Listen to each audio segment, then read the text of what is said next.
कहानी की शुरुआत में हम देखते हैं एक ताकतवर आदमी फिनिश्ड और उसके चेले एंडरी को। इस वक्त ये दोनों जंगल में एक बहुत बड़े जंगली सुअर को पकड़ने जा रहे थे जो लोगों की फसलों को बर्बाद कर रहा था। गांव वाले उससे बहुत तंग थे। इस खतरनाक जानवर के सामने भी फिनिश डरा नहीं।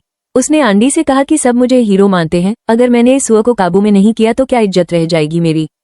उसने हथियार उठाया और सुअर पर हमला किया, लेकिन इन छोटे हमलों से सुअर पर कोई भी असर नहीं हुआ। फिनिश की मदद के लिए एंडरी ने भी अपने हथियार से सुअर पर हमला बोल दिया, लेकिन उसका हथियार सुअर की नाक में चला गया और वो नींद से जाग गया। अब सुअर गुस्से में आ गया और एंडरी की ओर बढ़ा, लेकिन तभी फिनिश उसके आगे आ गया। उसे रोकने के लिए उसने पूरा जोर लगाया, लेकिन इस ताकतवर जानवर को रोक नहीं पाया। अपना थोड़ा सा जोर लगाकर ही सुअर ने फिनिश को हवा में उड़ा दिया और आखिर में वो नीचे आकर सुअर के ऊपर ही गिरा। इस सुअर को काबू में लाने के लिए एंडरी ने फिनिश की तरफ एक रस्सी फेंकी। जैसे ही फिनिश ने रस्सी पकड़ी, यह सुअर हवा में उड़ने लगा। फिनिश ने रस्सी को इस सुअर के दोनों पंखों और उसके सींग में बांध दिया, जिससे वो सुअर फिनिश के काबू में आ गया और फिनिश उसे अपने हिसाब से उड़ाने लगा। जल्द ही वो उसे उड़ाते हुए गांव में ले गया। जब गांव वालों ने देखा कि इतने बड़े जानवर को भी फिनिश अपने इशारों पर नचा रहा है, तो सब लोग उसके नाम की जय जयकार करने लगे। इन्हीं लोगों के बीच बाबा यागा नाम की एक जादूगरनी भी है। उसने फिनिश से कहा कि अगर तुम इतने ही ताकतवर हो तो साबित करके दिखाओ। उसके घर के आगे एक बड़ा पत्थर पानी को रोक रहा है, तो उसने फिनिश को पत्थर वहां से हटाने की चुनौती दी। फिनिश ने कहा कि मैं बहुत बड़ी बड़ी मुसीबतों का सामना कर चुका हूं और जादूगरनी ने उसे ये छोटा सा चैलेंज दिया है। वो अपनी बहादुरी के किस्से सुनाने लगा। याका ने कहा कि जब तक मैं अपनी आंखों से नहीं देखती मैं नहीं मानने वाली। ये सुनकर अब सब लोग हंस पड़े। फिनिश गुस्से में अपने घर चला गया। उसे याका पर बहुत गुस्सा आ रहा था, क्योंकि अब उसकी बहादुरी की तारीफ करने की बजाय लोग उसका मजाक उड़ा रहे हैं। अब वो अपनी ताकत को सबके सामने साबित करना चाहता था, जिससे लोग फिर से उसकी वाहवाही करने लगे। एंडरी ने सलाह दी कि ऐसा करने का एक रास्ता है। सामने जो टावर है ना, ऐसा माना जाता है कि वहां एक राक्षस ने एक बेहद खूबसूरत लड़की को कैद कर रखा है और वो लड़की एक राजकुमारी है। अगर तुमने उस राक्षस को मारकर राजकुमारी को आजाद कर दिया तो पूरी दुनिया में तुम्हारा नाम गूंजेगा। फिनिश ने तय कर लिया कि वह इस राक्षस से जरूर लड़ेगा। रात होते ही फिनिश और एंडरी उस टावर की ओर निकल पड़े। वहां पहुंचकर उसने देखा कि यहाँ पहले से ही कुछ योद्धा इस राक्षस को हराने आए थे, लेकिन वो लोग मशहूर होने यहाँ नहीं आए। वो तो राजकुमारी को बचाकर उससे शादी करना चाहते हैं। उन सब ने फिनिश से पूछा कि अगर उन्होंने मिलकर राक्षस को हरा दिया तो राजकुमारी किसे मिलेगी। इस बात पर फिनिश ने कहा कि मुझे नहीं चाहिए ये राजकुमारी, मैं तो बस यहाँ पर नाम कमाने आया हूँ। अलग जाकर फिनिश ने एंडरी को बताया कि वो उस राक्षस को अकेले मारना चाहता है, इसीलिए वो सुबह का इंतजार नहीं करेगा। ये कहकर वो टावर के अंदर खिड़की से चला गया। वहां पहुंचते ही फिनिश को वो खूबसूरत राजकुमारी मिली। उसने फिनिश से कहा कि क्या तुम भी मरने के लिए आए हो। फिनिश ने कहा कि मैं तुम्हें बचाने आया हूँ।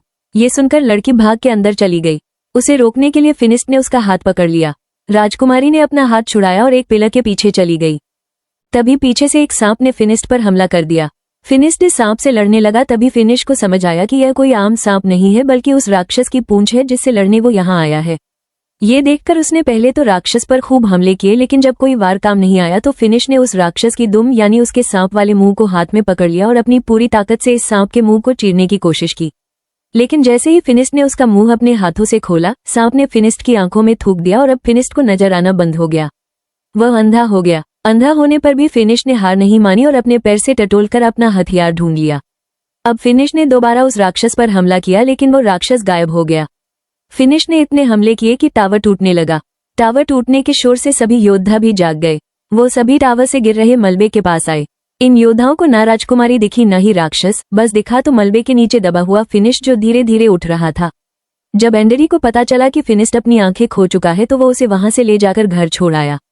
फिनिश अपनी आंखों को खोकर बहुत गुस्से में था। वो बहुत चिड़चिड़ा हो गया था। उसकी यह हालत एंडरी से देखी नहीं गई। एंडरी मदद के लिए बाबा यागा के पास गया। उसने बाबा यागा को सब कुछ बताया कि फिनिश के साथ क्या हुआ, लेकिन बाबा यागा ने मदद करने से साफ मना कर दिया, क्योंकि जब वो मुसीबत में थी तो फिनिश ने भी उसकी मदद नहीं की थी। ये बात जब फिनिश को पता चली तो वो बहुत उदास हो गया। इसी तरह वक्त गुजरता रहा। अब एंडरी ने भी फिनिश के पास आना बंद कर दिया था। वो अपने सारे काम बहुत मुश्किल से कर पाता। बाहर जाकर खाने पीने का सामान खरीद कर लाता, लेकिन बच्चे उसके फल चुरा लेते। अब उसके पैसे भी खत्म होने वाले थे। एक दिन एंडरी फिनिश के घर आया तो उसने गुस्से में एंडरी से कहा कि उसके पास एंडरी के लिए कोई काम नहीं है, तो तुम एक काम करो, कुछ और ढूंढ लो। ये सुनकर एंडरी वहां से चला गया। बीतते समय के साथ फिनिश के सारे पैसे खत्म हो गए। अब वो दिन आ गया कि फिनिश बाजार के सड़े गले फल खाने लगा। ऐसे ही एक दिन जब उसे सड़ा गला फल भी नहीं मिला तो वो अपनी टोकरी लेकर बाजार में बैठा रहा। बाबा यागा वहां से गुजर ही रही थी कि तभी उसने फिनिश को देखा तो उसने अपनी टोकरी से कुछ खाने का सामान फिनिश की टोकरी में डाल दिया। इससे पहले ये दोनों कुछ बात करते, गांव पर कुछ लुटेरों ने हमला कर दिया। ये लुटेरे गांव के लोगों को मारने लगे। फिनिश देख तो नहीं सकता लेकिन उसे अच्छे से सुनाई दे रहा था कि कैसे लोग मर रहे हैं, तड़प रहे हैं। जैसे ही लुटेरे उसके पास आए उसने आवाज सुनकर वापस उन पर हमला किया। कुछ देख ना पाने के बावजूद भी सिर्फ आवाज के सहारे वो 2-3 डाकुओं से एक साथ लड़ रहा था। एक दूसरे डाकू ने फिनिश पर रस्सी फेंकी लेकिन फिनिश ने ये रस्सी पकड़कर डाकू को घोड़े से नीचे गिरा दिया और फिर उसे अपनी तरफ खींचकर उसकी खूब धुलाई की। लेकिन कुछ डाकुओं ने पीछे से उस पर हमला किया और वो वहीं बेहोश हो गया। जब उसे होश आया तो वो एक शिप में था। उसकी गर्दन और हाथों को एक लकड़ी में बांधा गया था। इस जहाज में बाबा यागा और गांव के काफी सारे लोग भी थे।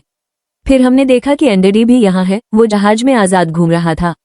बाबा यागा ने पूछा कि तुम आजाद कैसे घूम रहे हो? तो उसने कहा कि मैंने इन डाकुओं को यकीन दिला दिया है कि मैं इनकी तरफ ही हूँ, मैं इनकी मदद करूंगा। साथ ही वो गांव वालों के ऊपर डाकुओं के लिए नजर भी रखेगा। एंडेडी के पास इस वक्त एक सोने का चिराग है जो उसने डाकुओं से चुराया था। उसने कहा कि वो इस चिराग को बेचकर खूब पैसे कमाएगा। जैसे ही एंडेडी ने इस चिराग को रगड़कर साफ किया तो उसमें से एक जन बाहर निकला। उसे देखकर सब घबरा गए। ऊपर से एक डाकू आया और एंडेडी के गले पर तलवार तानकर अपना चिराग उससे वापस ले लिया और कुछ ही देर में ये जहाज अरेबिया पहुंचा। गांव से लाए हुए सभी लोगों को गुलाम के तौर पर बेचने के लिए खड़ा कर दिया गया। वहां एक नकाबपोश आदमी आया और उसने फिनिश्ड बाबा यागा और एंडेडी को खरीद लिया। वो उन्हें अपने महल में ले गया। वहां पहुंचते ही सभी लोग इतना बड़ा महल देखकर हैरान रह गए। इस महल में रोबोट काम कर रहे थे। उस आदमी ने अपने चेहरे से नकाब हटाया और कहा कि हैरान मत हो, मैं एक साइंटिस्ट हूं और यह सभी रोबोट उसी ने बनाए थे। इस आदमी ने बताया कि उसने और भी बहुत सी मशीनें बनाई हैं जिससे इंसानों का काम आसान हो सके। फिनिश ने इस आदमी को अपनी कहानी बताई कि कैसे वो पहले एक बहुत ताकतवर योद्धा था और अंधा होने के बाद उसकी जिंदगी नर्क हो गई। साइंटिस्ट ने कहा कि मैंने तुम्हारे और बाबा यागा के बारे में सुना है। यह आदमी गुलामों को खरीदकर उन्हें आजाद कर देता है। साइंटिस्ट ने अपने रोबोट से खाना मंगवाया। साइंटिस्ट ने बताया कि मैं पिछले 500 साल से इनके ऊपर काम कर रहा हूं। यागा ने कहा कि तुम 500 साल से इतने जवान कैसे हो? इस पर साइंटिस्ट ने कहा कि मैंने एक ऐसा केमिकल तैयार किया था जिसे पीकर लोग हमेशा के लिए जवान बने रह सकते हैं। साइंटिस्ट ने फिनिस्ट को एक चश्मा पहनाया जिससे उसे दोबारा सब कुछ दिखने लगा। साइंटिस्ट का मानना था कि साइंस की मदद से कोई भी चमत्कार किया जा सकता है और जो लोग जादू का इस्तेमाल करते हैं वो दुनिया को नुकसान पहुंचाते हैं। उसने चिराग को घिसा और उसमें से जिन निकला। उसने अपनी मशीन चला दी जिसने जिन को अपने अंदर खींच लिया। उसी रात साइंटिस्ट को पता चला कि पास की एक पहाड़ी पर एक राक्षस है। फिनिस्ट तुरंत समझ गया कि यह तो वही राक्षस है जिसने उसे अंधा किया था। साइंटिस्ट ने फिनिस्ट को एक गैजेट दिया जिसे अगर राक्षस के पास रखा जाए तो वो खुद ही उसमें कैद हो जाएगा। रात को बाबा यागा इस साइंटिस्ट की लैब में घुस गई। वो यहाँ से उस केमिकल को पीना चाहती थी ताकि वो भी हमेशा जवान रहे, लेकिन साइंटिस्ट ने उसे पकड़ लिया। अगले दिन वो सभी लोग उड़न तश्तरी में बैठकर उस पहाड़ी पर पहुंच गए। फिनिस्ट गुफा के अंदर गया और अपने हथियार से राक्षस को ललकारा और फिर वो बाहर आ गया। राक्षस भी गुफा से बाहर निकल आया। बाबा यागा ने जल्दी से उस मशीन को एक्टिवेट कर दिया और राक्षस को खींचकर अंदर ले गई। सफर के दौरान रात को पिंजरे से फिनिश्ड को एक लड़की की आवाज सुनाई दी। जब पिंजरा खुला तो अंदर वही राजकुमारी थी जो टावर के अंदर मिली थी। बाबा यागा ने कहा कि इसका मतलब ये राजकुमारी ही वो राक्षस है। राजकुमारी ने बताया कि मेरे ऊपर एक श्राप है, अगर कोई भी आदमी मुझे छुएगा तो वो राक्षस में बदल जाएगी। राजकुमारी ने कहा कि मैं बुरी नहीं हूँ, मैं तो यहाँ अकेली पहाड़ों में रहती हूँ, लेकिन इंसान उसे यहाँ भी जीने नहीं देते। इसके बाद हमने देखा कि साइंटिस्ट ने एक जादुई परिंदे का सारा जादू खींच लिया और उससे बने केमिकल को अपने रोबोट्स में डाल दिया। बाबा यागा ने कहा कि तुम झूठे हो, ये रोबोट जादू से चलते हैं। साइंटिस्ट ने कहा कि मेरा सच जो भी जान जाए वो जिंदा नहीं बचता। साइंटिस्ट ने राजकुमारी के अंदर से भी उसके जादू को खींचना शुरू किया। फिनिश ने उसे बचाने के लिए राजकुमारी का हाथ पकड़ लिया ताकि वो राक्षस में बदल जाए। राक्षस बनते ही राजकुमारी ने अपनी जंजीरें तोड़ दी और वहां से भाग गई। साइंटिस्ट ने अपना बड़ा टर्टल रोबोट निकाला। साइंटिस्ट अब इस रोबोट के अंदर बैठकर एंडेडी के साथ फिनिश और यागा का पीछा कर रहा था। लड़ाई के दौरान फिनिस्ट का चश्मा गिर गया और उसे दिखना बंद हो गया। बाबा यागा ने फिनिस्ट की मदद की और उसे बताया कि कैसे लड़ना है।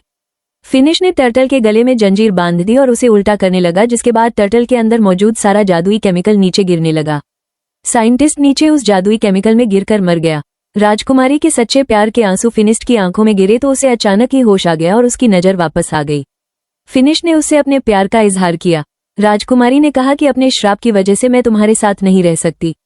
फिनिश उदास हो गया और गांव वापस आ गया, लेकिन बाबा यागा को राजकुमारी के श्राप को तोड़ने का तरीका मिल गया और अब उनका अगला काम राजकुमारी के श्राप को काटना ही होगा।